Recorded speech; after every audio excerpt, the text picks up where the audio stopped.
back to another especially cold winter episode.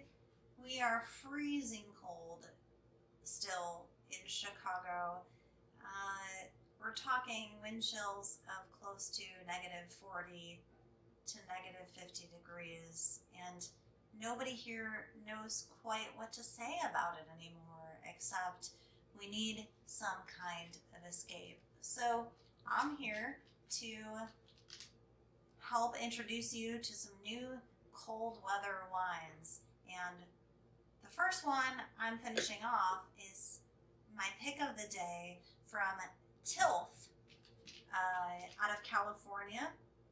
This is made by the Driscolls, which I read a little bit about today, and it's a really fun story from Jason and Hillary Driscoll, who set up shop originally in Washington and then wanted to make their own project out of Napa.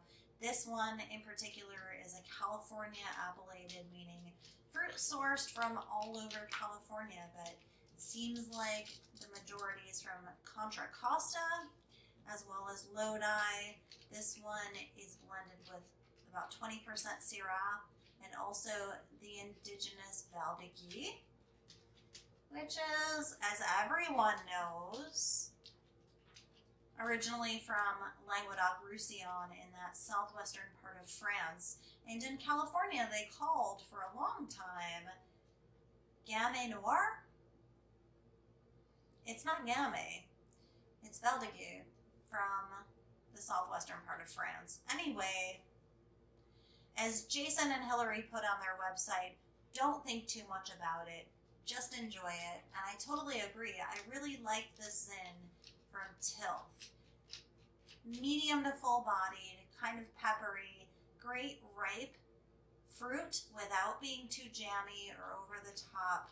Little bit of spice, really enjoyed it. And for me, when it comes to cold weather, winter, I hate everything.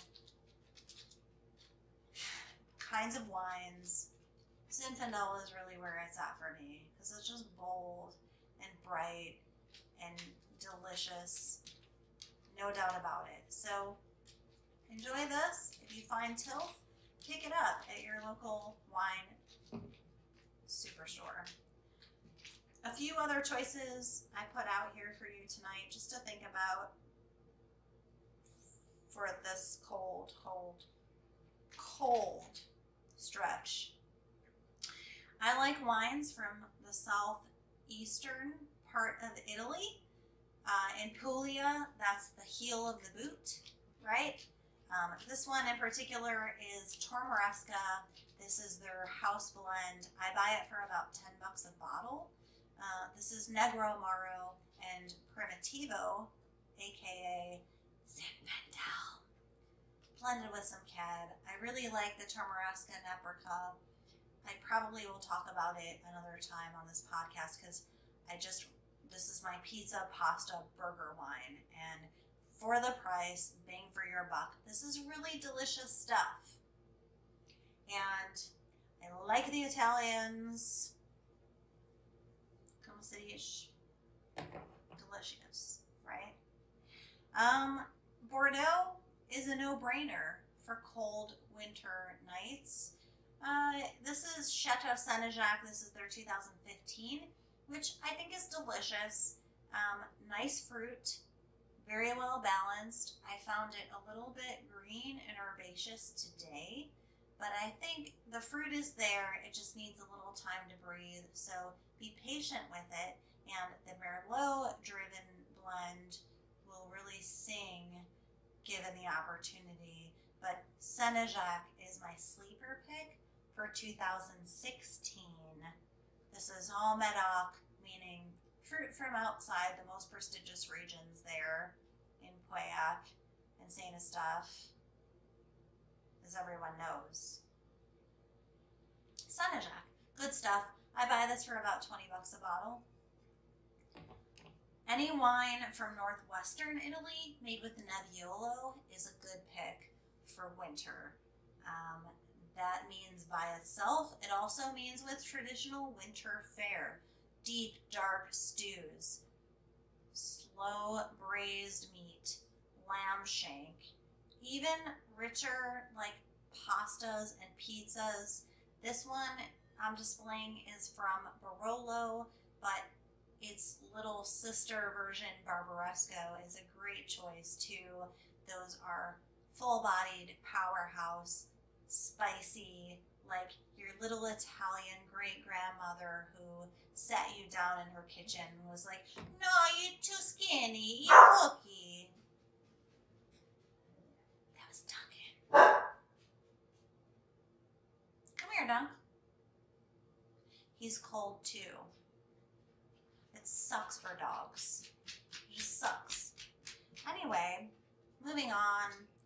Another fantastic choice for cold weather is wines made from Monastrell from the southeastern part of Spain. So that's Jumilla, Yecla, Alicante, and this is one of my top picks so far in 2019, which is very early, but I've bought this wine a couple times already. This is 2016 El Nido Clio. So this is their second wine. It's predominantly Monastrell blended with Cabernet.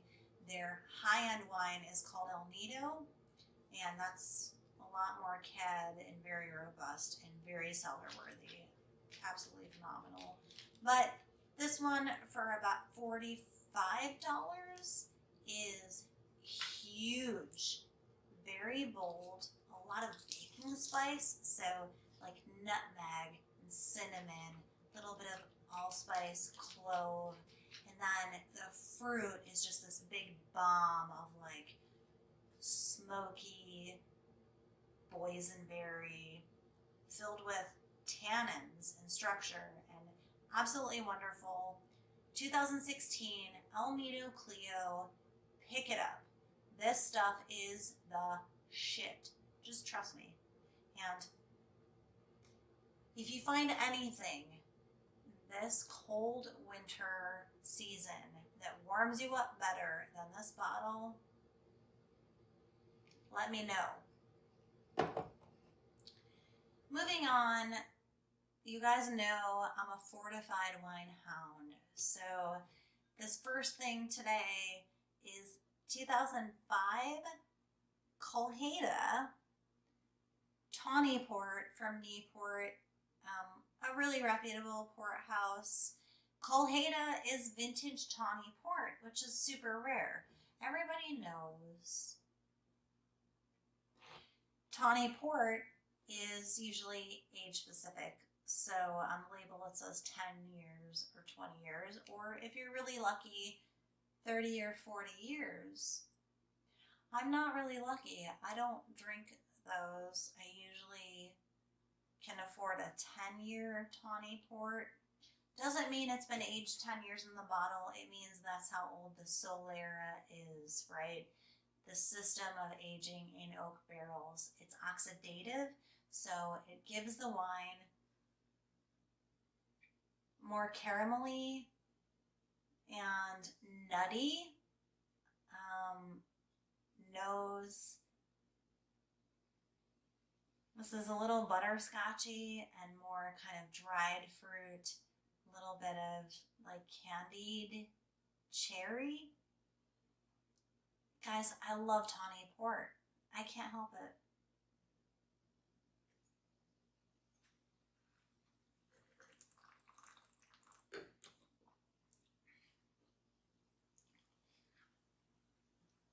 It's like cherry cola, little bit of licorice, some cinnamon, like big pop of cinnamon and Christmas potpourri. I bought this today as a treat to myself, knowing I was going to share it with you people. And 2005 is nostalgic. This is my wedding year, and Jeff is away again in Philadelphia this time, where it's a balmy 30 degrees. So I can get my hands on any 2005. I pick it up. Most of them are aging in the cellar for our you know, anniversary celebrations if we make it another year or 5 years, let alone more. On the subject of fortified wines, everybody knows I'm a Madeira hound. This one is the Blandy's 10-year Boal, one of the sweeter styles of Madeira. So this is an island off of Portugal.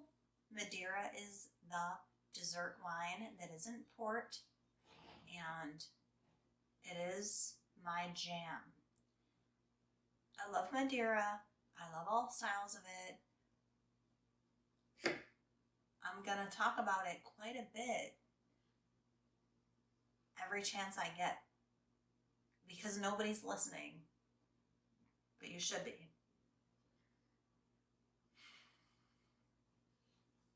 Madeira is a little more about like dried fig, raisin, a lot of dried fruit, apricot maybe, like a whole fresh container of dried peach candies, you know, like those sugary peach candy circles you buy at the Walgreens or a gas station on a road trip to like Pensacola or something.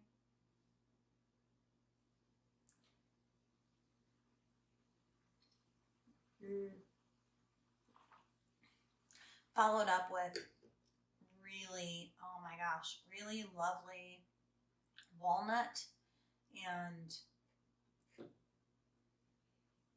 slightly caramelized, like the bubbling over juices of a baked apple pie out of the oven. That's what this smells like. And it makes me so happy all the time, but especially on a night like this where they're saying the wind chills might get down to 40 or 50 below zero.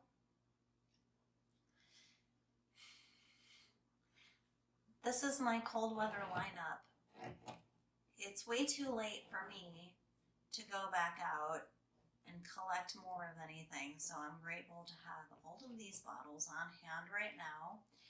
I hope you guys have them or you have access to like Instacart or any kind of delivery service. Lastly, when in doubt, I'm a wine person first, but I'm also a bourbon connoisseur, and when you're cold, Weller is a good bourbon to lean on. This is wheated, so it means it's a little more sweet, more luxurious, more caramelly, and absolutely delicious. Not as spicy as rye or most traditional bourbons. This one is a special Bottle Barn hand select, so thanks to the folks in California, and most specifically Tom and Sandy, for this lovely, thoughtful Christmas treat. I'm going to have some in just a minute with a splash of water.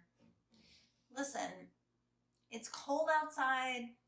Let's all just dig in, get in our jammies, get under a blankie, and get comfortable for a couple days, because this shit isn't coming to an end anytime soon. Good luck, Chicago. I'll be here, snowed in, for a couple more days, but when the weather breaks, man, I'm still going to be delicious drinking these. What? All right, cheers. Stay warm.